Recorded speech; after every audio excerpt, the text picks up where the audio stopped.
Salut à vous les juristes, c'est Matt DEH et bienvenue sur Vulga Droit. Aujourd'hui dans ce Vulga News, on va parler d'une affaire concernant deux mesures prises par le gouvernement. À savoir, en première mesure, la possibilité d'imposer la visioconférence devant les juridictions pénales, ainsi que, deuxième mesure, la prolongation de plein droit des délais maximaux de détention provisoire. Ces mesures ont, sans trop de surprise, fait l'objet d'un recours devant le Conseil d'État, et du coup, je vous propose qu'on aborde le sujet juste après l'intro.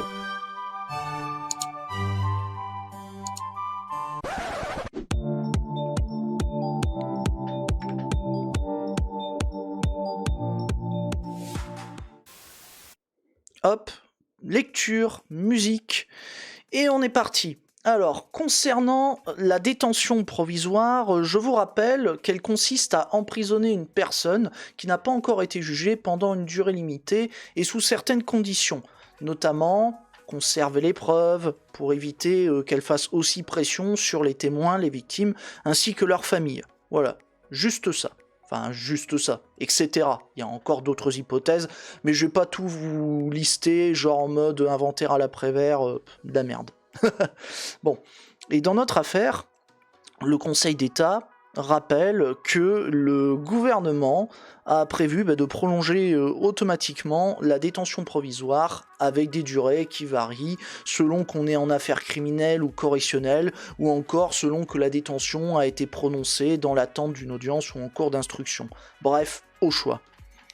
Et sur ce point, le Conseil d'État a vérifié si les stipulations de la CESDH, la Convention européenne des droits de l'homme, a été violée par cette prolongation des délais de détention provisoire. Et on va voir que sur ce point, le Conseil d'État constate que la Convention européenne des droits de l'homme, elle ne fait pas obstacle à ce qu'il soit prévu des modalités de prolongation des délais de détention provisoire, et ce, malgré l'épidémie de Covid-19. Parce que on sait qu'au sein des prisons, les prisons, ça peut être en quelque sorte, je sais pas, un petit cluster à Covid, on est dans un endroit clos, et on sait que les endroits clos, plus le Covid, c'est moyen, quoi, ça, je veux dire, au niveau bail, ça sent le soufre, comme dirait l'autre. Mais bon, que voulez-vous, c'est comme ça. Et toutefois, ce que remarque le Conseil d'État, c'est que la Convention européenne des droits de l'homme, elle impose quand même une certaine exigence au juge, c'est de se prononcer quand même systématiquement sur le bien fondé du maintien de la détention provisoire. Et ce, après un débat contradictoire et dans un bref délai à compter de la date d'expiration du titre de séjour. Titre de séjour, n'importe quoi. Oui, un petit séjour en prison. Du titre de détention, pardon. Bon, si vous voulez, pour faire plus simple, la Convention européenne des droits de l'homme, elle impose au juge à ce qu'il vérifie s'il y a lieu ou non de garder la personne toujours en détention, ou non. Voilà, c'est la base. Et le Conseil d'État remarque que le gouvernement n'a pas respecté cette exigence, en prévoyant la prolongation automatique de la détention provisoire, puisque s'il y a prolongation automatique, ça veut dire que le juge n'examine pas s'il y a lieu de maintenir la personne ou non en détention. C'est un peu logique, non, ça coule de source. Et conclusion, le gouvernement a sur ce coup violé la Convention européenne des droits de l'homme en prévoyant cette prolongation automatique de la détention provisoire. Et pour ce qui est de la visioconférence, parce que parlons-en de cette visioconférence, le Conseil d'État remarque qu'elle est mise en œuvre sans le consentement du justiciable devant l'ensemble des juridictions pénales, sauf en matière criminelle. Attention, pour ce qui est du violeur, pour ce qui est... attention, de la personne accusée de viol, ou de la personne accusée de meurtre, etc. Bon, on n'impose pas la visioconférence, quand même. On n'est pas des barbares. Et d'ailleurs, sachez que le recours à la visioconférence... le fait de l'imposer, c'est soumis à aucune condition légale, et c'est même pas encadré par un seul critère. Je sais pas si vous vous rendez compte. Et, là, clairement, le Conseil d'État, il remarque aussi un autre problème, c'est que ces dispositions concernant la visioconférence, elles portent une atteinte au droit au procès équitable.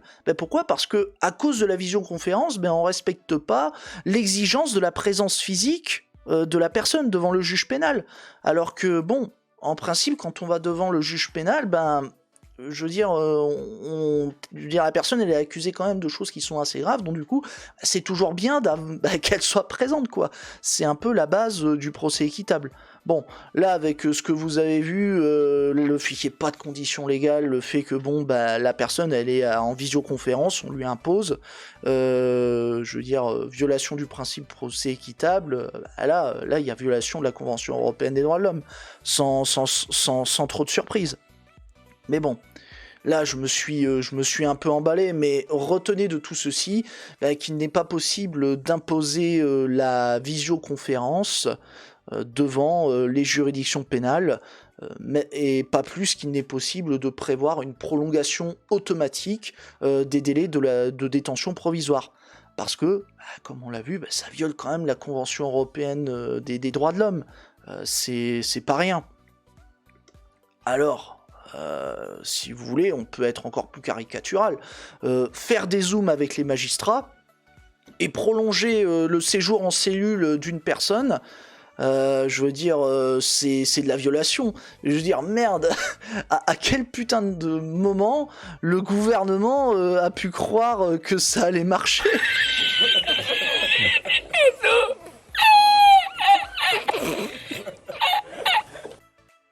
Ah ouais, je veux dire, merde, c'est tellement gros, je veux dire, en termes de violation des droits fondamentaux. Certes, on est en contexte, en mode, je veux dire, pandémie mondiale, etc. Mais merde, ils sont où les droits fondamentaux ? Putain, je veux dire, là, le Conseil d'État, mais je préfère même pas imaginer ce qu'il a dû se dire. Franchement, moi, je vais vous claquer le sample suivant. Il a dû se dire ça. Mais vous fumez, monsieur. Ah ouais, clairement, il y a, je veux dire, et je pense pas qu'un peu, ma foi. Je veux dire, là, c'est abusé. Bon. Voilà les juristes, j'espère que cette vidéo sur cette décision vous a intéressé. Et est-ce que vous partagez mon point de vue ? Est-ce que pour vous, ou alors est-ce qu'au contraire vous estimez que c'est une bonne idée d'imposer la visioconférence et de prolonger comme ça la détention provisoire ?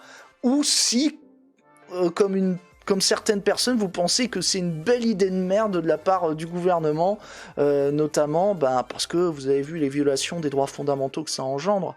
Je veux dire, c'est pas rien. Mais bon, encore une fois, n'hésitez pas à me le dire dans les commentaires. Voilà, c'est la base. Ensuite, comme d'habitude, si vous êtes satisfait de cette vidéo, abonnez-vous, likez, partagez-la. Et si vous le souhaitez, n'hésitez pas à me soutenir financièrement sur Utip et Tipeee. Je vous en remercie d'avance grandement. Et avant de partir, je vous invite à jeter un œil aux chaînes des collègues vidéastes, que ce soit Calivision, Diamond les chroniques de YouTube, Peter Honner, Romu les bons tuyaux, le prisme des créateurs et le Twitter de moi citoyen lambda. Allez jeter un œil.